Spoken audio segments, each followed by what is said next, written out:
Hello everyone, welcome back to my channel Psyche Class. In today's video, we will be performing the practical retroactive inhibition.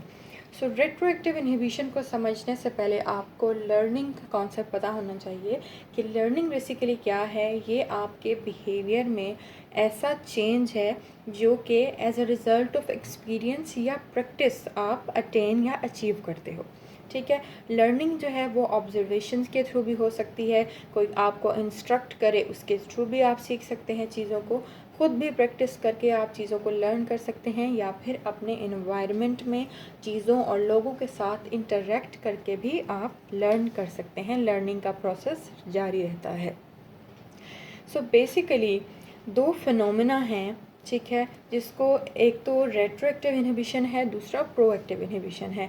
यानी अब learning जो है या learning का process है, इसमें कुछ इंटरफेरेंसेस हैं, कुछ रुकावटें हैं। अब प्रोएक्टिव इंटरफेरेंस क्या है? ये इस तरह की इंटरफेरेंस या इनहिबिशन है जिसमें जब आप कुछ नया नॉलेज या कुछ नई चीज़ लर्न करने जाते हैं तो आपका प्रीवियस नॉलेज या जो प्रायर लर्निंग है वो इंटरफेयर करती है उस न्यू मैसेज या न्यू इन्फॉर्मेशन को लर्न करने में। ठीक है, ये प्रोएक्टिव इंटरफेरेंस कहलाता है।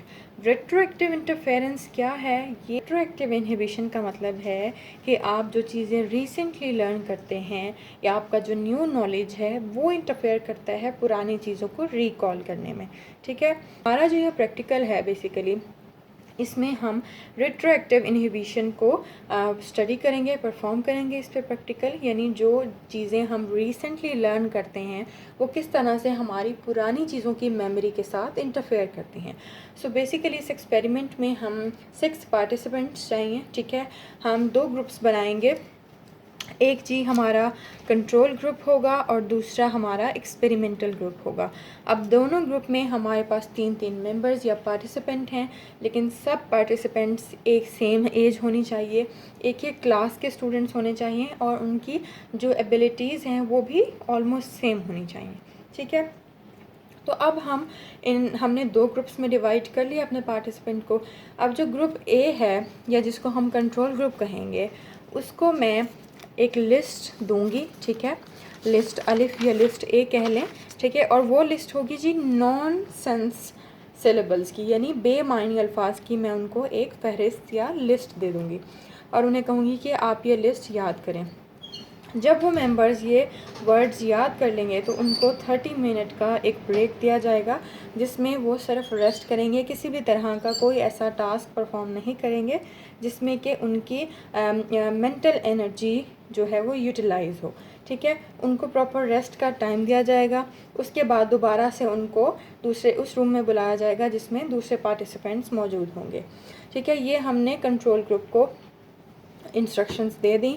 उसके बाद जो हमारा पार्टिसिपेंट का या एक्सपेरिमेंटल ग्रुप है उनको पहले लिस्ट ए दी जाएगी ऑफ नॉन सेंस सिलेबल्स की, वो उसको याद करेंगे। उसके बाद उनको अब ब्रेक का या रेस्ट का टाइम नहीं दिया जाएगा, उनको अब दूसरी लिस्ट पकड़ा दी जाएगी which is list B and it's also a list of 12 nonsense syllables. अब उनको कहा जाएगा कि आप लिस्ट बी के वर्ड्स को याद करें।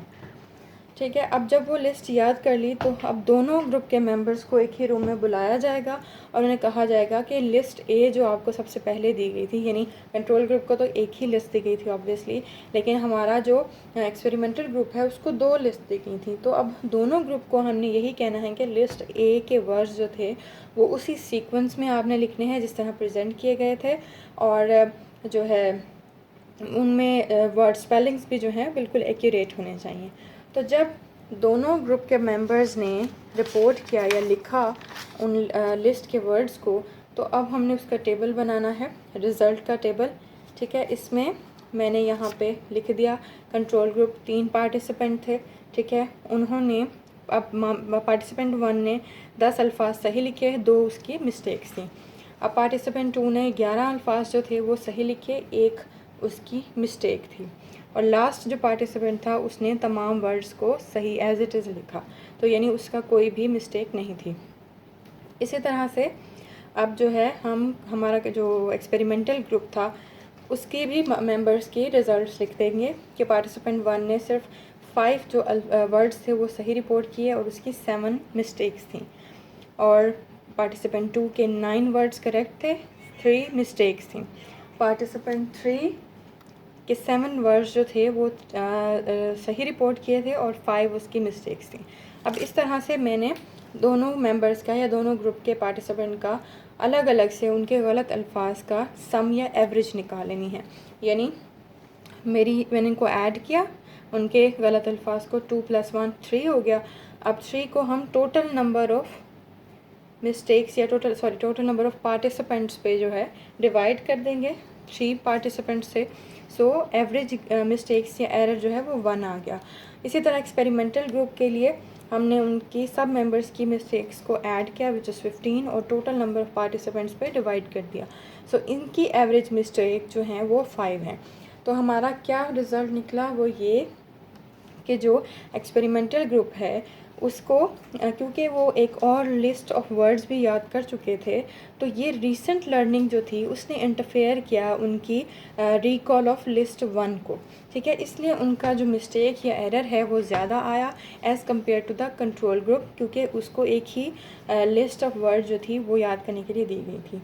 तो यही हमारी रिज़ल्ट जो है एक्सपेरिमेंट की फाइंडिंग्स हैं, जो ये बताती हैं कि किस तरह से रिट्रोएक्टिव इनहिबिशन का फिनोमेना हो रहा है। So I hope everything is clear to you and please subscribe to my channel. Thank you for watching.